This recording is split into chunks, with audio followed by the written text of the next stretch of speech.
Hello and welcome to this episode of the AML Clinic podcast. I'm your host, Michelle Clement, former SRA AML regulatory manager, now working with law firms to build defensible frameworks grounded in how the SRA assesses risk and decision making in practice. In this episode, we're diving into the world of risk assessment.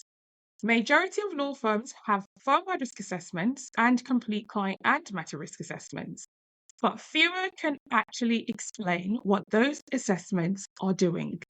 Today's conversation will focus on the difference between having risk assessments versus using risk assessments. Today we're joined by self-confessed AML geek Kayleigh Smale, founder of Smale Compliance. Kayleigh has spent over a decade working in the legal sector and is known for helping law firms make sense of AML in a way that actually works in practice. She has a knack for breaking down complex AML topics and even bringing a bit of fun to the conversation. Kayleigh, you're welcome to the AML Clinic. Thank you for having me. Very excited to be here. Thank you, you're welcome. So, Kayleigh, I think we can start by assuming that most law firms listening will have and will be very comfortable with the idea of what a risk assessment is, whether firm-wide or matter level. So, do you think it's fair to say that having a firm-wide risk assessment and using it are two different things? And if so, what should using it look like in practice for firms? Absolutely, 100%. I think most firms have that firm-wide risk assessment now. There's still a few out there that don't have one. But everyone's kind of okay with the fact we need to have one now, and we'll get into trouble if we don't. But like you said, I think far fewer actually use it. And having one just means it exists, and using it means it's actively shaping decisions day to day. And that's what I want to see happening. Um, what should using it look like for firms? For me, using it means it influences real behaviour. It should really affect how clients are onboarded, what feels comfortable, when enhanced due diligence is expected, what gets escalated, and when, and also the firm's training priorities. It brings all of those things in. If you ask someone why a particular AML decision was made, they should be able to link it back to the firm's own profile, not just say because the rules say so, which I do hear quite a bit. Yeah, agreed. So using it is not about referencing it occasionally. Um, and as you just described, that's exactly what the SRA would be looking for, or whoever your AML supervisor is, if you don't fall under the SRA. So that point is often missed, that the risk assessment is there to actually shape real behavior, be much more active. So let's build on that point. In some circumstances, there can be a breakdown in what the risk assessment's intended for and what it's actually used for. So in your experience, what do firms think their risk assessment, their firm-wide specifically risk assessment is doing for them? What does it actually end up doing in practice?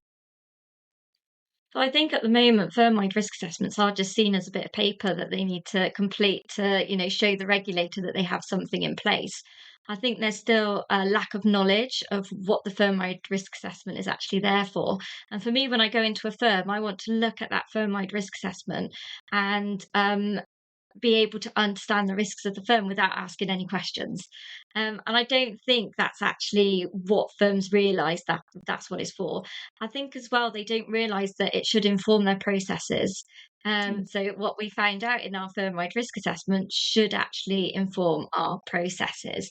And I think the reason for that was because we had AML policies before we had to do a firm-wide risk assessment.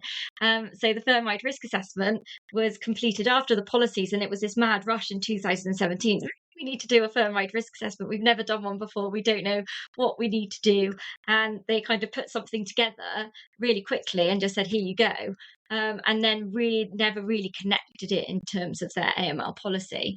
As well, I think they don't understand, that it is actually assessing the risks of the firm. How risky is the firm in terms of, potentially being used for money laundering?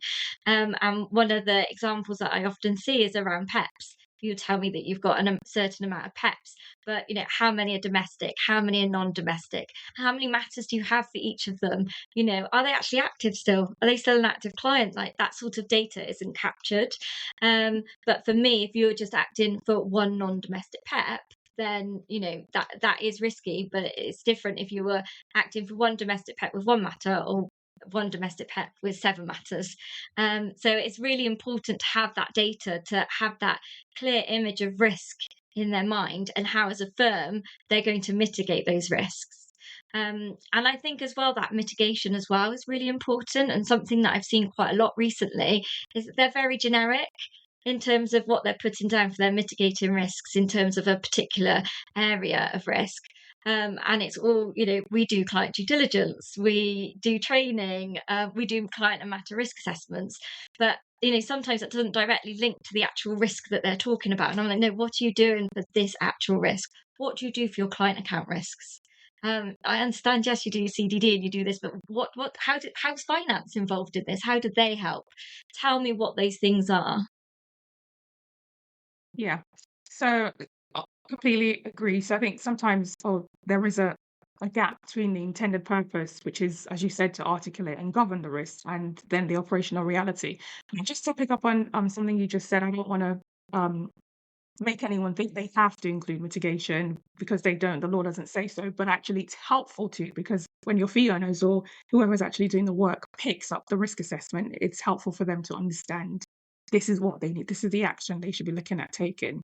So let's take a closer look at firm-wide risk assessments specifically.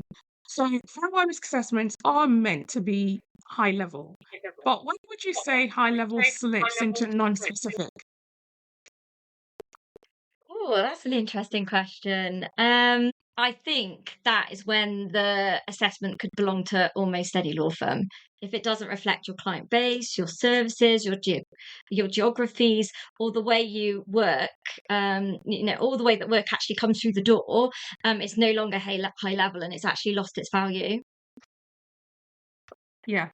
So high level should still feel specific to the firm. And from my time at the SRA, we saw every single template that's available on the market. And after a while, it's just so easy to tell when somebody's actually, adapted the form properly to their firm, or whether they just stick their name on it. So let's turn our attention to file level risk assessments, or client matter risk assessments, as they're otherwise called. Do you find that the risks firms identify are often reasonable, but then the explanation for the decisions are sometimes a bit thin? Yeah, all the time. And I'm sure you saw this as well. The risk itself is usually sensible, but what's missing is that explanation as to why the firm was comfortable with proceeding. I also see that the risk level doesn't always match the level of due diligence actually carried out. For example, I was carrying out file reviews for a probate team, and all of their risk assessments were assessed as low. And it was to do with the actual distribution of the estate. And I was like, you might want to think that that might be a little bit higher, because you're distributing funds at the end of this. And sometimes as well, I've seen where people have electronic risk assessments. And it's gone down some sort of like logical conditioning or something like that in terms of how they answer their questions. And I've gone, oh, it says this is the client's low risk, the matter's high risk, but actually, I would say both of them are medium risk. And without that explanation as to why that outcome, was made, it makes it really difficult for me to see if you really have assessed the risks, or you're just going down this process of ticking a box. And I don't hate saying tick boxing, but sometimes it definitely is like that. I Yeah. also saw a firm not so long ago who actually had switched the yes and no boxes over, so they could just go down a line and tick them all off, Wow. which was quite interesting to see.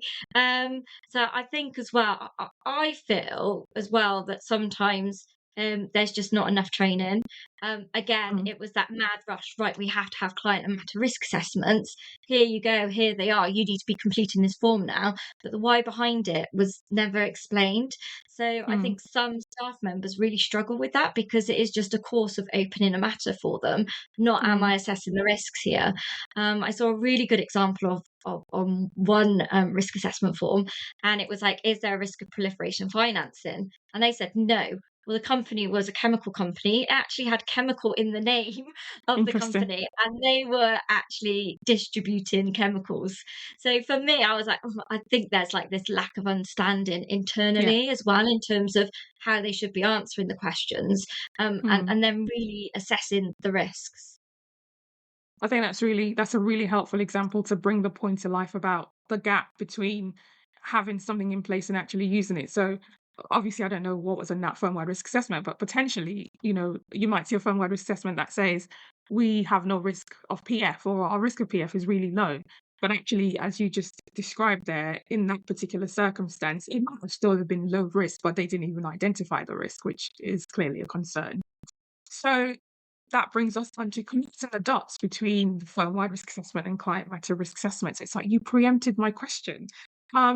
Same risk keeps appearing at matter level, for example. What should that trigger at a firm-wide level? It should actually trigger a rethink. Repeated risks are not coincidence.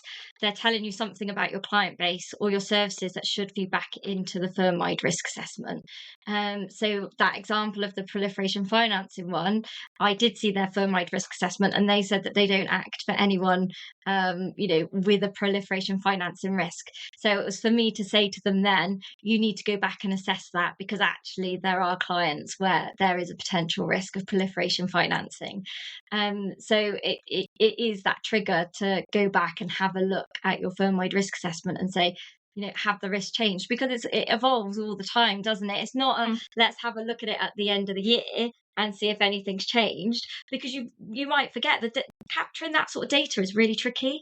For mhm, law firms, they don't really have the right systems to be able to help them with those sorts of things. So as soon as you hear something like that, you need to be picking up your firm-wide risk assessment and amending it straight away to make sure that it does reflect the risk. And actually, do we need to change our processes? Do we need to change our policy because we've had this change in our risk assessment? So again, it's always remembering to link it back to, do we need to change something here because we're not capturing the right information? yeah, absolutely. So what I've taken from that is that a mature framework has feedback loops. So let's go to supervision or regulatory reality. So the SRA publishes its annual AML report of patterns it has found in the preceding year of publishing that report. And obviously, each year it seems the same patterns keep coming up. What sort of patterns are you seeing when you're looking at risk assessments? So I see a lot of generic questions on risk assessment forms, or questions with no guidance at all in terms of what they mean. Like that, and I always use proliferation financing as an example because it is a really good one. Because proliferation financing is really tricky, and although law firms have been typically assessed as low risk for it, there's people panicked when the rules came out to say you need to assess proliferation finance, and just stuck a question in there saying, does this matter involve proliferation finance? And I always say to people, do your staff know what that means? Yeah. Because if they don't, then they're not going to be able to answer that properly. And I think as well, those static forms make it really difficult as well. It's seen as that one-off. At the start of the matter, I've Hmm. done my risk assessment. I don't need to think about risk anymore. And it's really difficult to find those triggers to be able to get people to go back and look at it. And it's not because they don't care. I don't think that. I mean, there are a few multi lawyers out there that are a bit difficult sometimes, but they're few and far between. A lot of the time, their job is being a lawyer and servicing their client. Then they haven't been taught how to do all the compliance pieces that they need to do now. Mm, So I think as well, that lack of guidance, that lack of training, mm, is really key in terms of making sure that these forms are complete. And they're not forms, are they? Really, I know we call them forms, but they're not. They're a really vital piece of the process in terms of assessing yeah. risk. Yeah. So I would agree with all of that. So something that I used to see a lot when I worked with, well, when I used to inspect smaller firms for the SRA, and as somebody who's analyzed the data for the reports and written the report, is that the assessments usually fell in sort of three categories. Either they were too generic, They were not clearly linked to client files, or like you said, there was no the reasoning behind the decisions were just unclear. So, Kayleigh, I always like to end the podcast with a practical tip for those listening. So, to bring everything we've discussed together, if a firm wanted to sense check whether their risk assessments are actually working, what would you suggest they pay attention to? So I think they need to ask whether they help people in making decisions rather than just justifying them after the fact. Do they change behavior? Do they prompt escalation? Does it influence training and controls? And could someone outside of the firm read them and genuinely understand how the firm thinks about risk? And I think that's really important. I think a good way of doing that sometimes is getting the new starters to read it and have a look through it. You don't necessarily have to pay like a consultant to come in and look at it. Mm. Get those new starters to have a look at it, see if they understand it. Also, get others like staff who've been there for a long time to have a look at it and ask their opinion on it and see if they understand it. But I think it's really important to see, like, are we changing behavior? Are we prompting lawyers to really think about risk? And if you're not, then it's probably not working properly. I think that's really practical tips. Thank you. So that's a wrap for today. And thank you to you, Kayleigh, for sharing your insights. I really do hope the episode has made it clear that a risk assessment only truly works when it shapes decisions and drives consistent controls and evolves based on the matter level insights. If you found this episode useful, consider sharing it with your colleagues who live in the world of nuanced risk and razor thin judgment calls. And if you've got a topic you would like me to cover, I'd love to hear from you. Thanks for listening to the AML Clinic. Until next time, stay informed and stay compliant.